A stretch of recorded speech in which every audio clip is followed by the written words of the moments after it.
Yeah.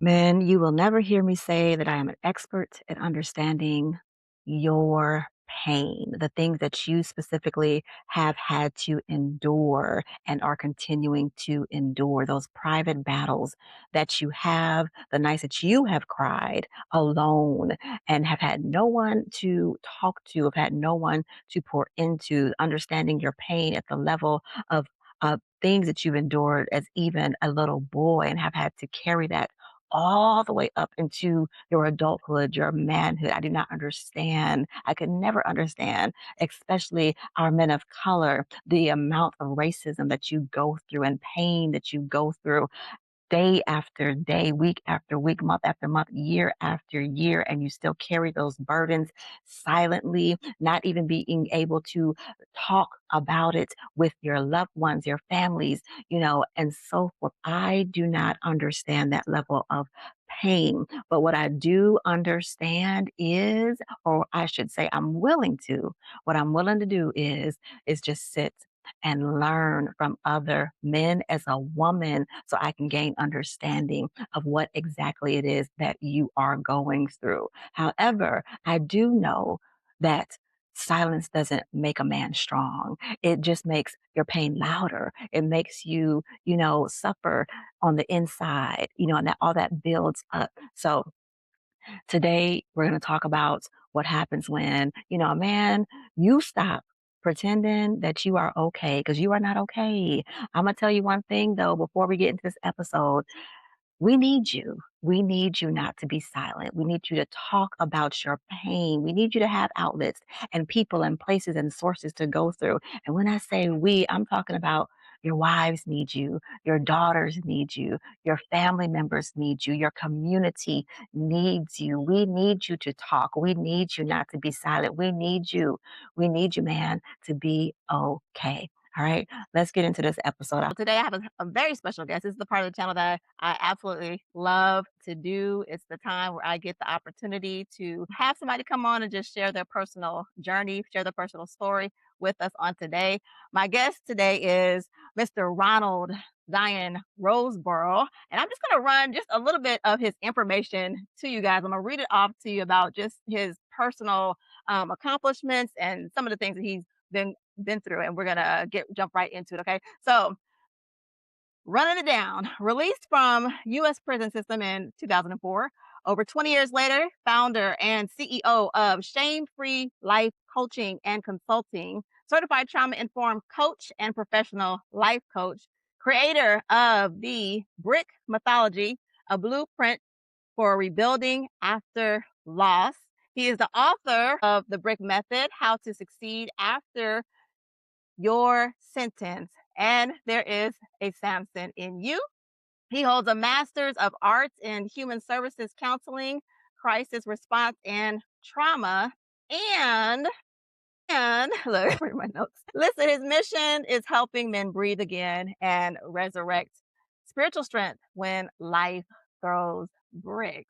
So, Ronald, thank you so much for coming on, sir. Thank you so much. Now, listen, I didn't even ask you Thank you before. again. You want me to call you Ronald or Mr. Roseboro? I want to be respectful. Ronald was fine.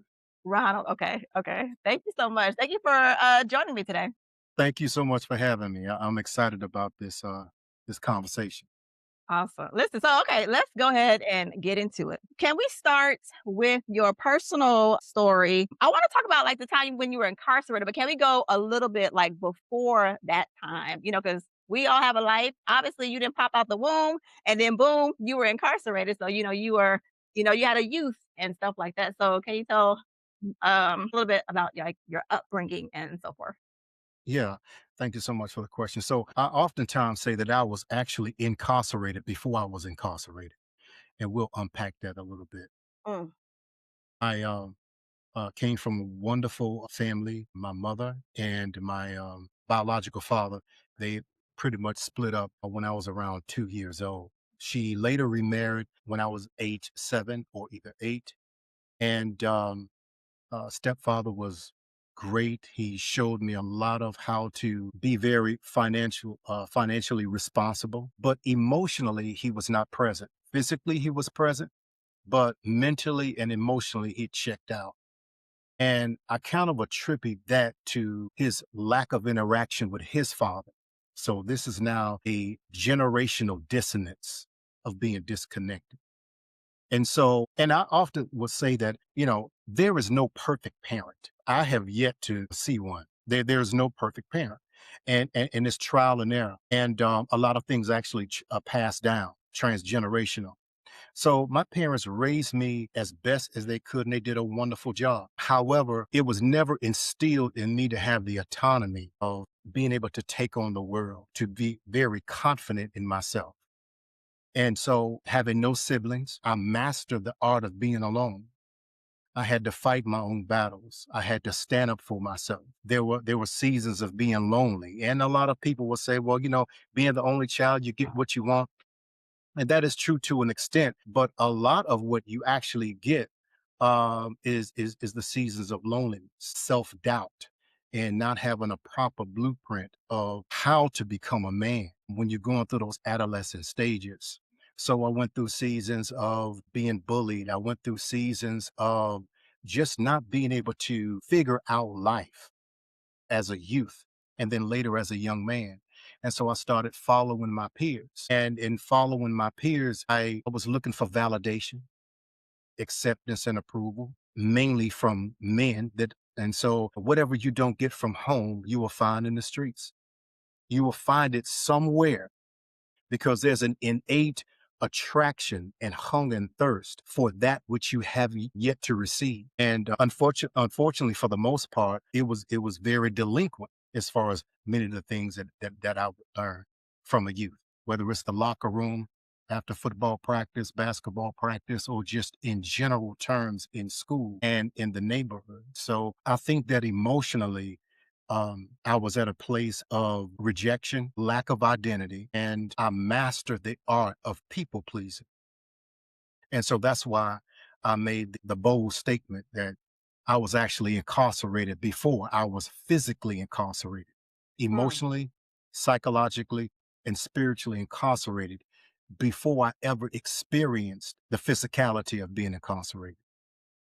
Wow. I can, of course, I've shared before on here. Great upbringing. I had a two-parent household, they had their own issues, of course, like every marriage does. They were married for like 22 years. Great father. And I've always also shared that, my dad was just not emotionally available either. So I understand it from a female perspective, but I had my mom. So I had that, I'm saying the balance of womanhood up until she passed when I was 17, so I can only imagine what it does, to a man and not having his father emotionally, present. But I know that God has given me a heart too for men and because of my father, you know what I'm saying? And he wasn't emotional, he always made me look, and this was after I got saved, because before Christ, I was like, "Hi," trying to be we butt heads a lot. DC. But I didn't understand that you had to think about the person. He had a upbringing, right? And how was he raised? So you saying that your father wasn't emotionally available, and how you turned to the streets or your friends, per se, and how you gravitated towards, well, let me go over here then because I'm not getting this from here, makes a lot of sense, and why most or some men just aren't emotionally available. Yeah, and so in growing up for young men, and it stands true even today that we may not articulate it, we may not say that I need a man in my life, but we're always searching for that type of validation and approval, and also a blueprint on how to figure this thing out. And so when I began to look up to drug dealers and I began to look at all of the perks that came along with drug dealing, that's, not only the cars and the jewelry, but the women, shots in the club, just living your life like a rap video without the contract. But later I understood that the contract that I was making was actually an emotional death sentence. And so as I began to move in that direction, it was all about trying to silence the voice of not feeling good enough. So the more that I begin to move in that area of the worldliness and sinfulness of drug dealing and womanizing, the more I began to get the accolades of my peers. But I also began to, the real me was hiding under so many layers of trauma and brokenness and rejection and dejection and feeling less than. And so Mm, it was very difficult for me to even find myself because I had on so many different costumes. And that particular lifestyle and embracing it led me to now, of course, I was emotionally incarcerated, and psychologically incarcerated and spiritually incarcerated. So that type of lifestyle opened the door for now the physical incarceration. mm, mm. Oh, thank you for sharing that. So now let's get into that. How did that transpire for you? Because like some people, oh, they don't get caught. They don't get. They just kind of skate by. What if you want to share? It's only if you want to share. Like I said, if you want to share, what led you to your incarceration? Oh, I'll get into the other question. I don't want to give you too many questions, but what actually transpired for you to be, if you can share on the topic, Mhm. be incarcerated? Yeah. So we're actually moving, even though it's been well over 20 years, but we're getting ready to now revisit that case again, Mhm. myself and my legal team.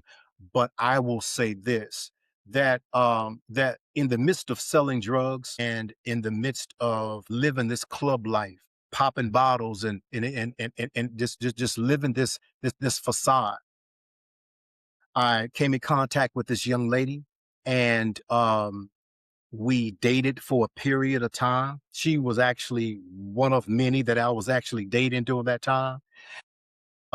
So during this time, and she was a daughter of a police officer, and so we had some choice words with one another, and so she accused me of assault.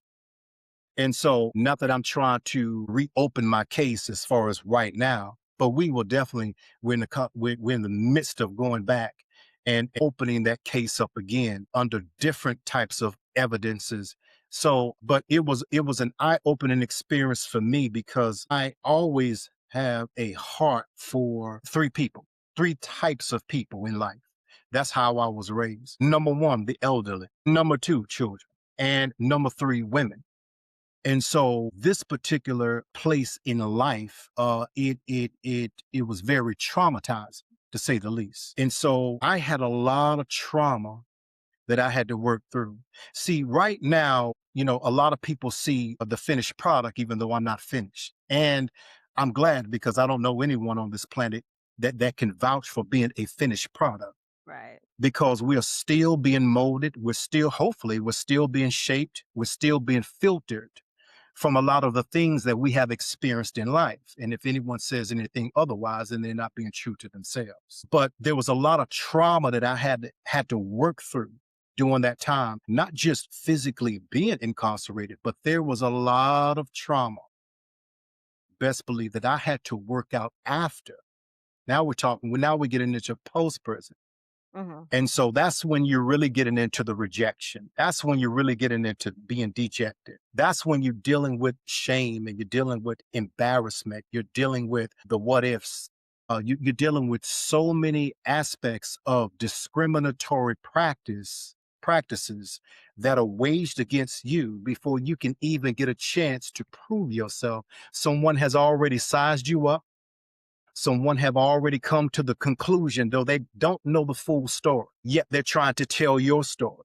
But you're the only person that is qualified and justified and should have the authority and freedom to be able to articulate your story. So there was a lot of trauma that I actually had to work through post prison. Okay. And now, how many years exactly did you serve? I know in the information said 20 years later, but was it you served 20 years or how many years did you serve? And then when exactly, like while you were in, I know there's a lot of time that you're serving or whatever that length of time was. What was that like moment, where, okay, you were like, let me confront, all this trauma and all this kind of stuff, so I can begin my transformation process or whatever. You know how some people go to prison and they have a religious experience. They find Jesus or what is there? Some sort of religion. or they just, become, like brand new. And I would say brand new, but they just become transformed because of that time in there. What was that? When did that actually take place for you, and how much time did you serve? Yeah, absolutely. Great question. So, answer your first question. I served 5 years and 1 month. So, from May 5th of 1999, June 2nd of 2004. Now, let me just hit the reverse button so so everyone can get a full panoramic view of the man that's before you. Up until that time, even though I was selling drugs and I was out in the clubs and I had this little weekend getaway excursion, still looking for validation and affirmation, I was also a single parent at that time.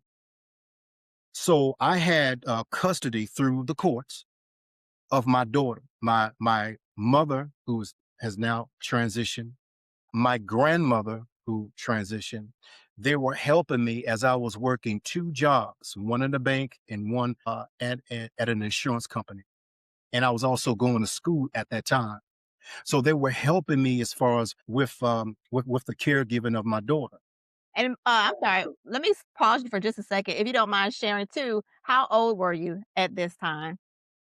Yeah. So at the time of the trial, I was 30 years old. And so right after, well, I saw my daughter on visitations, but the last time that I got a chance to really spend time with her, now I'm 35 years old. So that space or timeline of my the height of my productivity was actually held hostage. So as again, I was a single parent, and so did all the things that I felt that a single parent would. And mind you, her mother and I, we were on good terms at that time. She had other children that she was taking care of, and she could not adequately take care of our daughter. And so I took the responsibility to do so. So as far as homework, at PTA meetings, getting their hair done, going to the salon, all of those things I did. I was just lost. I just didn't know who I was. I was on a relentless search for manhood. And so to answer your next question, it was and I hope I'm answering your question. It was a very surreal time as far as coming back home now and having to deal with the reality of my daughter was also incarcerated, but she was incarcerated mentally and emotionally. Because when you are separated from your loved ones, it's not only you that's doing time, they are as well. Those ones who love you the most, the ones who have always supported you, the ones who believe in you, the ones who have invested in you, they are doing time right along with you. It just looks different. Yeah, yeah, that's So I'm true. not only dealing with my stuff, but now I have to deal with her damaged emotions as it relates to her best friend, which is myself, now was taken from her, or she can interpret that as being, uh, or I think that she interpreted it as being abandoned. So now that brings in another layer of rejection. Yeah. I think, one of my questions was, I think it was, while you were in, so you served 5 years, what was that moment where, so to speak, where you, like, took the mask off and, like, reality hit and you're like, "You know what? Let me get myself together. Let me, what am I, doing to assist in the transformation process?" Did you have, like, a aha moment? Did, the Lord come and visit you in your cell? Like, what was going on? Or you just was like, was it the surroundings? Like, what was it for you? Because I hear so many different stories from other people that have served time, and everybody's experience is like so different. Yes, and it's all subjective. This is I've always had a call on my life. Okay, so let's go ahead and just put that out there.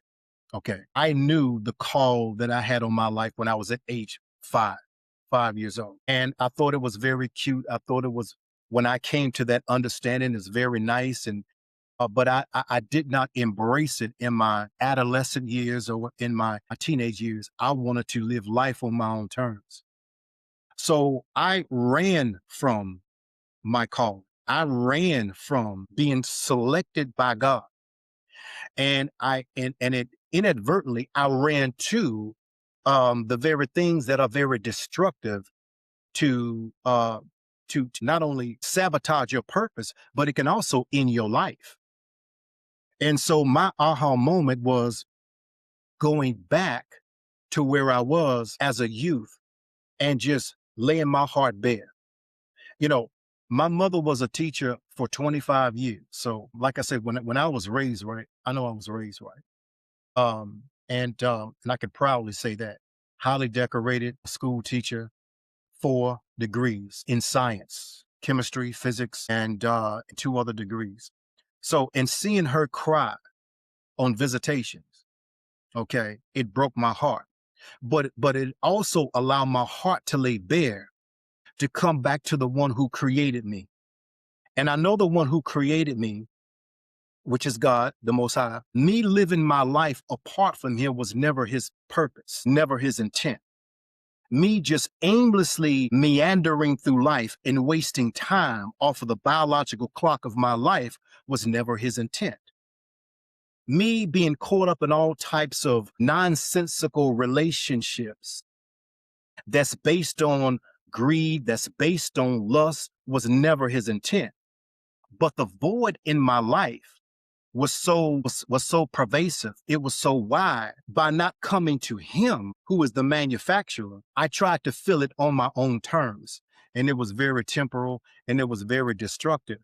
It's almost like if you have a Mercedes and you have a mechanical issues, it will behoove you to take that Mercedes to a certified Mercedes mechanic who is certified by Mercedes, knows the vehicle through and through, have Right. gone to school for that particular model and make, as opposed to Leroy that's right down the street and he just works on Fords and Chevys. So I had to come back to the manufacturer to fix me, to heal me, to fortify me, to reclaim me, to Mm, redeem me, to wow. show me, but not just all of my faults, but also all of the good that was hidden under so many broken layers that he had to get to, but I had to part. That part.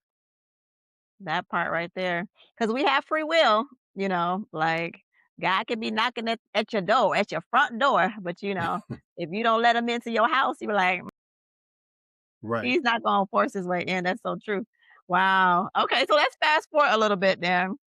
Now you're out, you serve the time that you serve, you're out. When, like, does life shift for you? Like, what are you starting to do? Like, are you jumping into, like, all that you are becoming now, the coaching and the writing of your books and all this kind of, what are you doing? Like, what does life look like for you now right. after, Uh, your time spent in, is it prison, and was it federal prison? I'm sorry, make sure I'm saying it correctly. Was it just, it was federal prison, correct? State prison. Okay, thank you. Because I could be saying something crazy. I'm like, I don't know, state or federal. it's Got okay, okay. It's, okay, thank yeah, there is a difference, but incarceration is incarceration, whether it's, state or federal. So I came in contact with not only the reality of healing, um, holistically, but also in partnering with my own purpose in life. And so, with that being said, I wrote over 150 poems and I also penned my first book before I published it. Is There a Samson in You? That particular book stemmed from what so many men struggle today, regardless of your race, regardless of your socioeconomics, regardless of your party affiliation, regardless of your fraternity that you represent, regardless of your entire financial portfolio. We find ourselves in a Samson type syndrome. Samson, he was chosen by God, and from a biblical perspective to be the judge or the deliverer of Israel from the hands of the Philistines. And Israel was in that particular situation of bondage because of their behavior and because of their rebellion against the God that chose them. So Samson was sent to remind them of who they were and to redirect their attention back to their manufacturer. We were just talking about that with the Mercedes yeah. scenario. And so, but Samson was in a state of rebellion himself. Mm, He was called to lead a people out of rebellion, but he himself was in rebellion. And so he spent 40 years of his life. He died at age 40, but he spent 40 years of his life trying to deliver himself as opposed to being obedient and coming into complete alignment with God, that God could deal with him in such a way, heal him in such a way, to where his life would justify the call that God had upon his life. Yeah. And so I wrote that in prison before I actually published it. But to answer your question, no, a resounding no. When I came home, there were so many different layers that I had to go through an unraveling. So Mhm. I checked into counseling Okay. because I understand the power of counseling. And I Yeah. know a lot of times men, we try to avoid it. Hey, I'm good, but I can tell that you're not good because you're escaping it. You're spending too much time at the bar. You're spending too much time here, there, shopping, retail therapy, all of that. But my counselor helped me to get to a place of empowerment while I was on this healing journey. So it took several months, it took several years for me to get to a place of reclaiming my identity before the fall. I had to reclaim who I truly am. And it was, it was a journey. It was a journey. It was not for the faint of heart at all. Yeah, yeah. Oh, listen. What about can we touch on to the counseling piece for a moment to go back to that just for a second? Because I know, y'all see the thumbnail, y'all see the subtitle. And I had to say, like, it's not that just men don't talk, because it's not just that. Like, there are stuff that you have to unpack trauma and all how it was the man upbringing, all this kind of stuff. So for you, when you sourced out your counselor, because some men are very reserved. Was it a specific like criteria that you were looking for, especially as a black man? Like, did the counselor have to be black? Did he have to be a man? Could she be a woman? Like, were you looking for specific things? Did they have to be like, no Christ? Like, what was that for you? And then also, what brought you to that point? Because again, like I said, some men are extremely reserved. Like, I ain't talking to nobody. Like, I'm not going to tell my business to not one person. What got you there to help you be like, "You know what? No, I need to talk to someone." Absolutely. Great question. So a lot of times we take that posture because we're prideful and we think that we can handle it ourselves. Long rangers don't last long in this lifetime. Tom Brady could not win all the Super Bowls that he won by himself, being one player on the field. He needed the running back. He needed an O line. He needed the entire defense. He needed coaches. I was when I began my search as far as finding a counselor. I prayed first because I wanted to be in the will of God. It's important for me to be in God's will. I want the counselor that you have for me. There's a counselor that you handpick and hand selected for me. And at that time, I didn't care if it was white, black, pink, blue, purple, a cat or a dog. I just wanted whatever the counselor, whoever the counselor was, to help me surmount this huge mountain that's Yeah. right before me. Yeah. But my counselor at that time, she happened to have been a black woman, and it was one of the greatest experiences that I have ever had in my life. Um, Louise Suggs, if she happened to be listening, she did an amazing job. Shout out to Unearth her.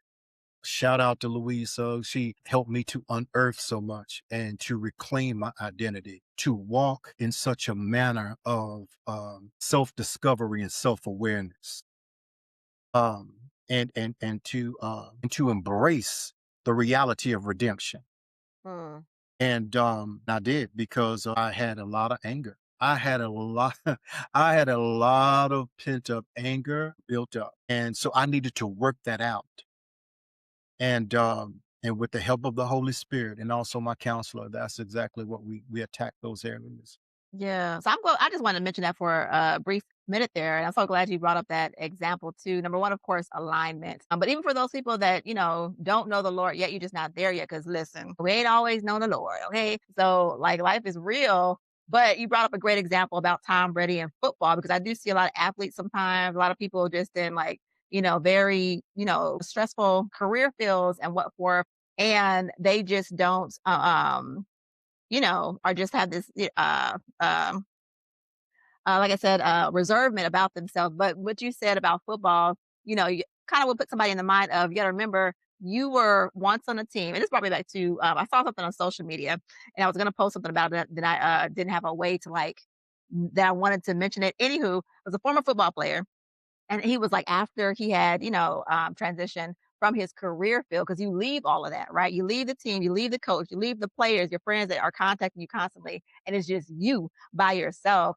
Um, that makes me, just also think about that portion of it. Like after that, like, because sometimes it's just the career, like, you just show up, but you're not really conversing with your peers, you're not really conversing and chatting it up like that. I don't know how open, most guys are. I think women are more, like, chattier, and we tell all our business, to those colleagues, the ones you connect with, but that just made me think about how if you had the coach, you had the team members, you're still gonna need people in life to help you, support you, and that's still community. So that would be the therapist, or I don't know, the coach, the mentor. It's the same thing, same. It still applies, right? So Absolutely. A yeah, support system. And support having that system. support system is so important, not only for accountability, right? But also to constantly remind you of who you are. Yeah, And that either you can be the victim of your circumstances or you can be one who calls shots because you understand that your future is much brighter than your past. yeah. And so, and I begin to really glean from all of these people that surround, and it's so important to have that. Yeah, so important. Because I hate when I see stories of a lot of people committing suicide, like, seriously, because especially men, a lot of men, as well, committing suicide, because I can only just think from based off of what the men that I have on here share, is like, it's you hold so much in, and then imagine what that does to you on the inside. So, yeah. Alright, so fast forward, let's get into in your bio. I was, going through your information and doing my, research, and you see me looking down, I'm looking at my notes. I had some questions for you. I was like, let me go ahead and write my questions down so I can make sure I'm not getting off track.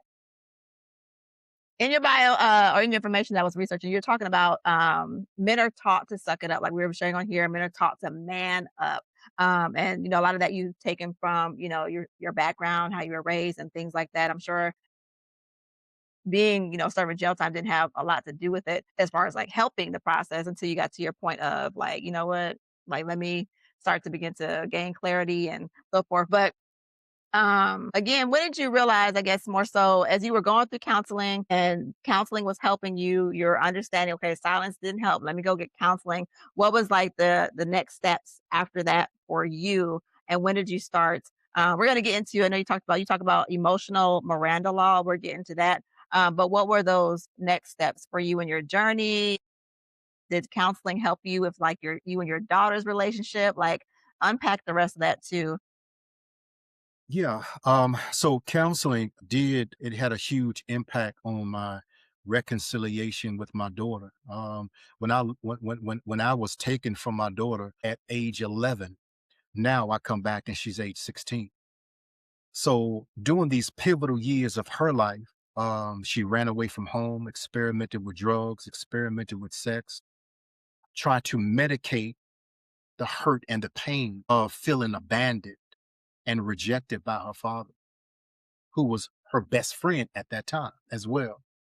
So there was a lot to really unpack and really work out. But the counseling piece also, it gave me, while it was healing the deep corridors within me of trauma, post-traumatic stress. We're going to put a label on what I experienced. It was post-traumatic stress. I had a nervous breakdown while I was away, which I attribute so much of my healing journey to God. I will never be silenced as it relates to what He has done for me. But the counseling brought me to a place of embracing my identity in such a way that is radical. Let me give you a quick example.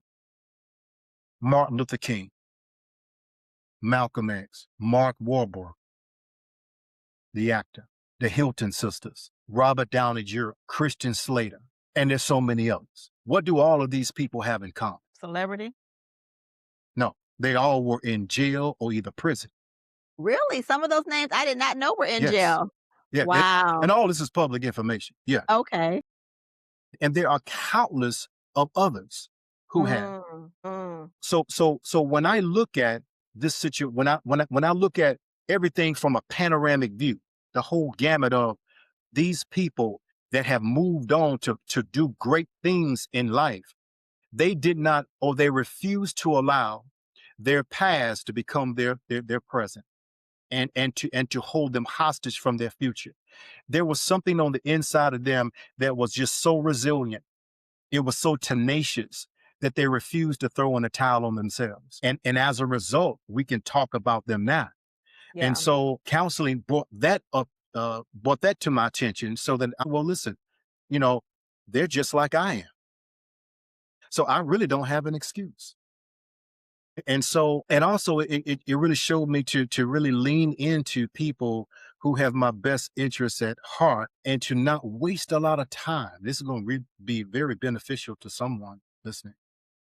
To not waste a lot of time with people that have already made up their mind about you.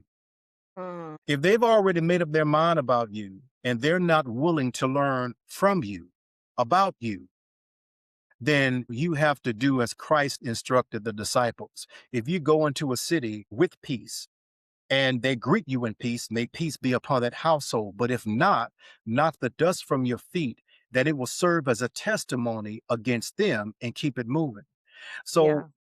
don't waste a lot of time in trying to prove and trying to validate who you are. Those who are assigned to you, they will know. Yeah. And Yeah. that's where your energy should go. So what is let's stay there for a minute then. What does that look like? Let's say go back before you were you served time for living the lifestyle you were living, but now we're talking to a person that's doing the exact same thing that you were doing. Like what would that look like to them? Like how would you stress that to them? What does that mean in real life? If someone now is doing what I did then, is that the question? Yeah, and then like you're saying, don't worry about, don't allow people to, you said validate you or, yeah, what does that mean to like somebody that's like, I'm trying to get myself together, probably need some encouragement, probably need some mentorship, but I'm out here wilding. What does that look like to a man that's really doing all that, but you need some type of, guidance, away from that. So when you say Yeah, other people, what would that mean to somebody and living the particular lifestyle that you had once lived before? gotcha. Everyone has to come to the end of themselves, one way or another. For some people, coming to the end of themselves is prison. For some people, coming to the end of themselves is divorce, a foreclosure, God forbid, a deadly disease, a car accident. Now they're in ICU, and from ICU to rehab. And the question is, will they ever walk again? Coming to the end of ourselves and understanding where we end and where God begins, where we must assume responsibility concerning the life that He gave us, and to steward it properly. So there are just some people. I think that anybody could change at any given time, and I think that it is so hypocritical for us to think, and so lofty and self-righteous for us to believe that a person is beyond redemption. When we ourselves, if we were standing under the microscope of Almighty God, I'm pretty sure that He would have some choice words as it relates to our lives, what we have done, what is kept in secret. Okay, nobody knows. You have a high power job, but you cheating on your wife. You have a high power job, but you're cheating your constituents out of their money. And so God cares more about character than anything else, right? And so I don't answer your question again. I don't think that anyone is too far gone. I think that sometimes we have to sit back with some people and allow them to make a choice to now change and shift. You have to want to change and shift. Some people are just not ready to leave the streets alone. And so you have to allow it sometimes to just run its course while you're there waiting. Just like the prodigal son's father, he was there waiting day after day for his son to return to him while his son was away living riotous living, as the word reminds us, joined himself to a citizen of that country to go deeper into debauchery. But the father still waited and still was waiting for the day to see his son return, but the son had to come to the end of himself. And there was another scripture said that he began to see clearly. And sometimes we have to allow that process to take place in order for true healing and transformation to occur. Yeah, coming to the end of oneself. That is so true. All right. So we wanted to get into what you have created as the emotional Miranda law. What is that about? If you could share with us, and like, where did that derive from? Where did that form from? Yeah, well, I mean, it's just a revelation that I really believe that Most High gave me. You know, the Miranda Law. It is a law that is set in motion. That we see it. On TV shows. You have the right to remain silent. Anything that you say can and will be held against you in the court of law. And I think from an emotional standpoint, as men, we have adopted our own emotional Miranda Law, that we have remained silent for so long that the very things that we need to talk about, the very things that we need to voice, the very things that we need to vent and air out, we don't, because I need to remain silent. And why do we need to remain silent? Because of public ridicule, because of public rejection, because it's not manly to talk about what you're going through. You got to suck it up. You got to move on. You got to man up. That's the new terminology. Well, what does man up mean? Man up for many of us means to speak up. That's how I man up. To speak up on what I'm going through. Speak about my pain. Speak about my trauma. Speak about my rejection. Speak about my addictions. I need to speak up. That's manning up. And so when we have adopted this right to remain silent type of emotional Miranda law, we allow our issues to place us under arrest. So we Wow. have so many men that may have never seen the inside of a jail or a prison, but they are more locked up, more incarcerated than many of the men that you'll find in Rikers Island or Folsom Prison. They are more locked up because the facade is that I'm a preacher, I'm a pastor, I'm the CEO, I'm a police officer, I'm a judge, I'm a lawyer, I'm a doctor, I'm an accountant. Yes, you're all of those things, but you're locked up. You've been on death row for 15 years. Mm, You've been doing emotional federal time for 50 years. But we will never know because of the car you drive. We will never know because of your gifts and your talents and how eloquent you speak. But you are an inmate mm, emotionally. mm. Hiding behind those titles and positions and that power, as you mentioned. And, women can get caught up in it too. It's just like you're taking on this identity because of your prestige, your badge, your career, and that's not your identity. So listen, but when you said with the emotional arrest, as it equates to the Miranda law, I was just thinking about how, especially with men, and when you have families, like how you mentioned you had when you were locked up, your daughter, faced her own personal issues. I was just thinking how it can be such a trickling effect when men don't.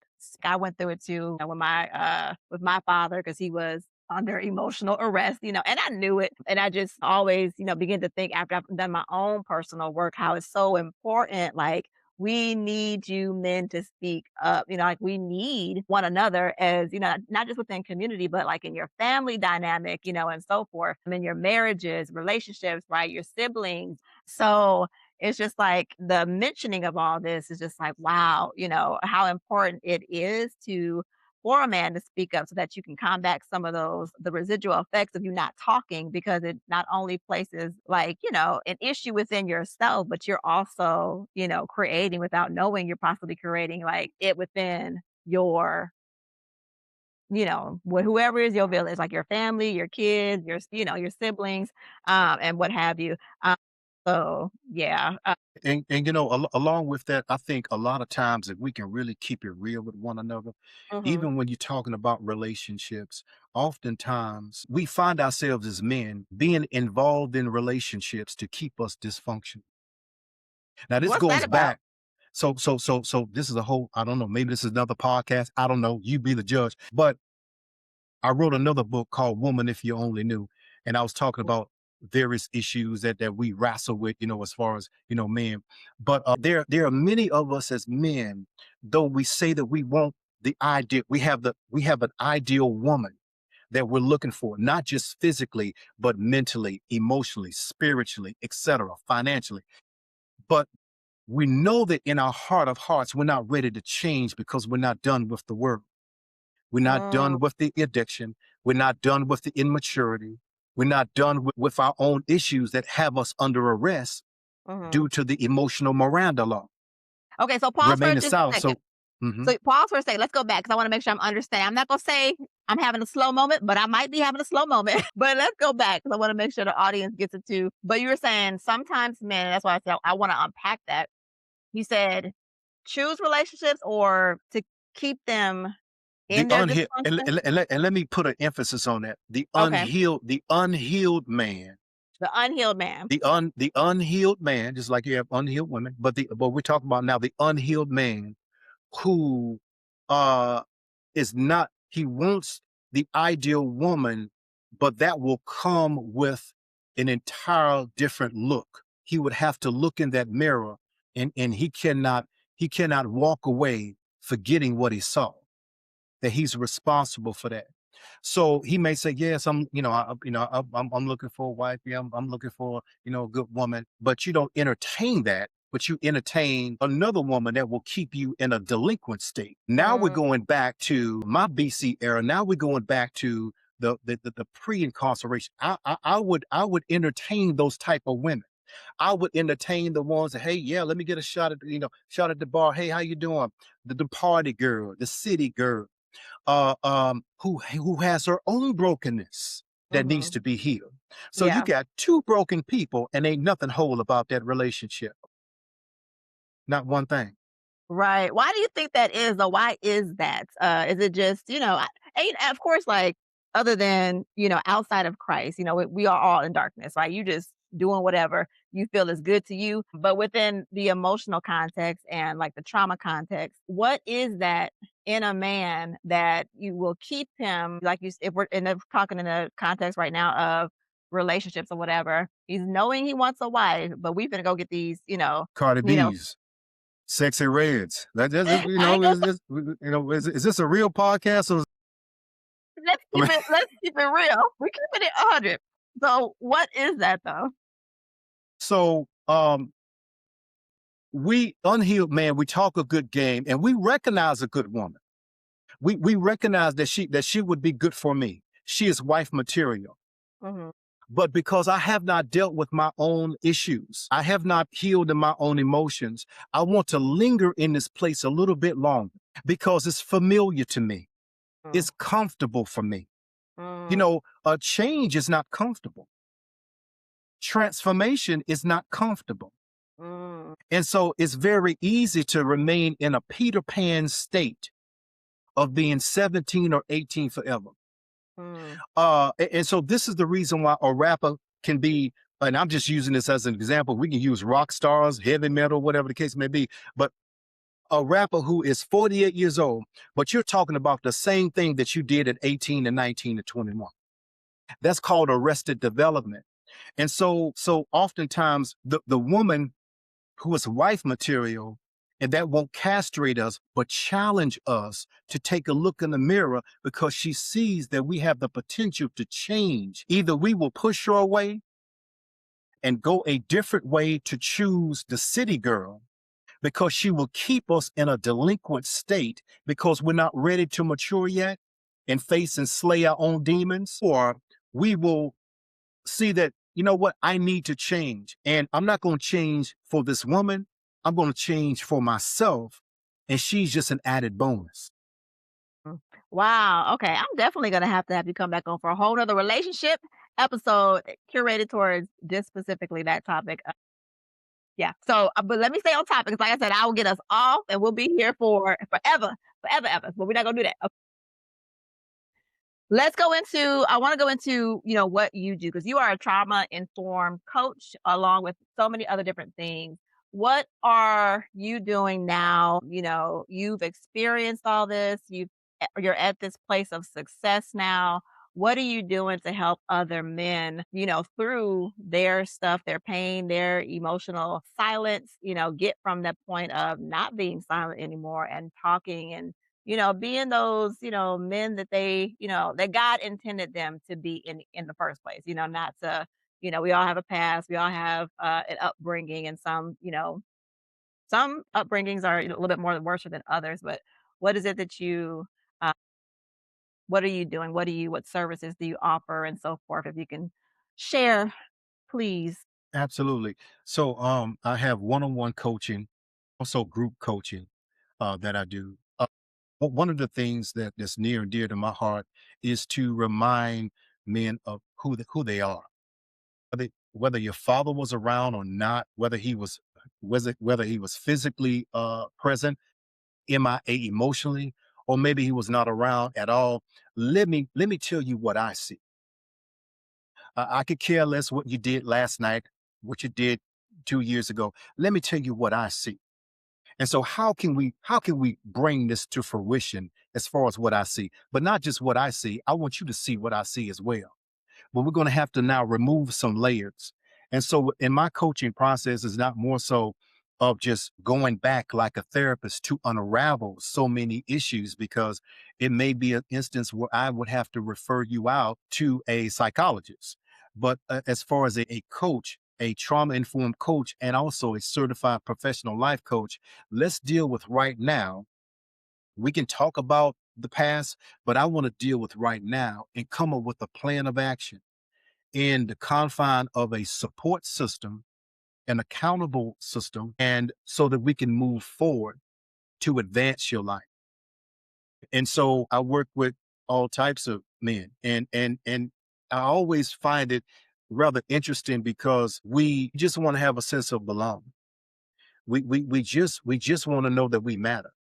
Yeah, We just want to know that we're more than just a date night. But we have to get to a place where a real raw moment, a real come to Jesus moment, a come to ourselves moment, and saying, you know what, I know that I'm better than this, and I just want to connect with some people that can help me, that can assist, not necessarily help, but just assist me do the work, because we all have to do our work. And so that's pretty much what I do in a you know, pretty much in a blanket sense. I just help others become who they were destined to become in the first place before the yeah. trauma injury. Wow. What would you tell a gentleman that he's a little bit reserved, he's still on the fence, he like, I ain't talking to nobody, like even if it's not you, even if it's like, we're gonna plant some seeds in you, sir. So you can go reach out to a counselor, a coach, or even, that trusted mentor or, family member, uncle that's been trying to, holler at you for a minute. Like what would you tell them that they're like, mm-mm, like I'm gonna keep all this to myself? How would you like speak to them to be like, it's okay, to let all of that out because you need to? Yeah, absolutely. Pride is a hard mentality and spirit to overcome, but it can be. I would just encourage you. I would, I hear what you're saying, that you fine, you doing life, you good. Okay. Well, I just want you to know that I'm here. I want you to know that I'm still standing 10 toes down, still believing. I just want you to know I'm here. We can talk. You want to go out to eat? We can do that. Want to shoot some ball? We can do that. Let's just connect. There's some people that I connect with outside of a Zoom or an office setting. Whether it's just having lunch. I want to be in your atmosphere. That's one thing I appreciate about the ministry of Christ. You know, he got a lot of backlash and ridicule from the religious ones, but it said that he was in the midst of the sinners. Yeah. No, no, he wasn't, throwing them back and all that and acting wild, but he was in the midst of them because he went on their turf with an alternative, not to judge them, not to ridicule them, but to say, hey, listen, I have a better way, and I'm just showing up. Sometimes we just have to show up, just be present. Just show up. That's so important. Yes. Wow. Like I said, I can go on and on and on and on with you. If you are wanting, I would absolutely love to have you back on for another episode. But we definitely Yes, touched on sure. a lot today. We touched on, validation and approval, raising children, men, that are going through emotional pain and not talking about it, silence, men having to feel like, or being raised to, learn to just suck it up and man up. And so much more, self-awareness, self-discovery, that work that, um, you know, we all need to do. But today I just really wanted to focus on men because again, the hardest is there for men to like gather, and talk and be healed as well. Uh, your information Ronald's information is gonna be left in the description where you can connect with him, reach out to him. If you are, in need of looking for someone just to talk to, and you only, connect with I don't wanna mismention, connect with men, work with men, or do you work with, youth or young women as well, or how does that is it just men, right, that the your mission is men right now? Yes, I have worked with women in the past, but my focus overall is with men. Okay, So okay, that is my targeted audience. okay, awesome. So all of his information will be again in the description. Like I said, it's so important just to communicate and to talk. I'm going to leave another video down below where y'all can just again similar story. I'm so thankful to have had you on, Mr. Rattle. Thank you so much. It's my pleasure. I always ask if you could just leave like some words of encouragement to our audience. Maybe there's a guy out there that just needs to hear that something from another man just to help him along his personal journey. If you could just leave us with some encouragement and anything else you would like to mention. Yeah, absolutely. I just, we all have a story to tell and it's very subjective. And um, I just want to tell you that you're not alone. And you may not be responsible for the injury that happened to you emotionally, but all of us are responsible for our own healing. And so I want you to know that you have value, that you have worth, and that you have purpose and you have identity. You may have experienced a trauma, but you are not trauma. Trauma may be your testimony, but trauma is not your identity. That's what I would say.